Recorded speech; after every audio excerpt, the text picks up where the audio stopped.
few months ago, I returned home to a heated conversation between some of my roommates. They listed off names.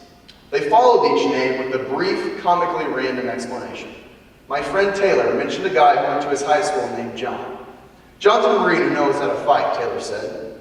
My other friend Jordan responded with, good call, but I'll run up here and take my friend Steve. Why Steve? Taylor asked. Because Steve's big and slow. I might not be the fastest runner in the world, but I'll be all right as long as I'm faster than the slowest guy. And Steve's that guy. After hearing these stories, celebrating the values of TCU film, television, and digital media majors who possess a deep understanding of horror films, I decided I had to ask the much-needed question. Guys, what in the world are you talking about? They responded, if zombies were attacking the world, who are the 10 people you would choose to be with you? To my friends that evening, who I chose was most important. However, for the purpose of today's discussion, who I left off my list is more important. I didn't choose someone I love, nor did I choose someone who loved me explicitly, prompting me to ask the follow-up question. Would you include someone you love in this fight? The answer was a resounding no. In a world full of zombies, there's no room for love. Zombies are reanimated, formerly lifeless bodies that exist to destroy living humans. They're what keep children up at night, and they're to be killed. So, I'm left to wonder, what if my team is successful in killing these horrific global zombies? Well, I would be left with a Marine, maybe a tree climber, and possibly a chancellor. I will have a skilled group capable of meeting my immediate physical and financial needs, but I chose no one to help fill the void left with the absence of zombies. I'm essentially left alone, choosing a company of fighters over the companionship of loved ones.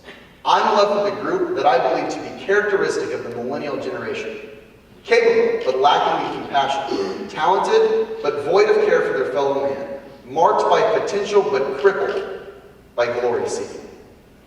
The prompt for this year's convocation message is love, millennial style.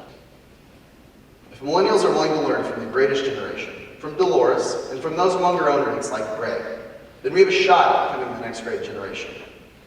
We can fight the zombie that cripples our economy when we suspend greed and instead focus on personal and communal prosperity. We also have the opportunity to help end world hunger when we start thinking locally, when we stop thinking of hunger in Tarrant County in terms of numbers and statistics, and instead think of the face of the hungry child standing a mere mile from the doors of Ed Landry. And our chances improved when we include loved ones in the fight. My name is Jimmy Hopper. I'm from the small Texas panhandle town known as Canyon, 15 miles outside of the booming metropolis that is Nashville. I'm a millennial who wants my generation to make significant choices, to channel our idealism into energy for the good of others, not entitlement, to choose honesty over cheating to get ahead, to commit to relationships, not personal instant gratification, to turn our ambition away from resume building towards meaning making. If millennials make these choices and our actions emanate from a genuine respect and love for humankind, then the millennial generation is a bona fide shot at not just meeting expectations, but transcending them. Thank you.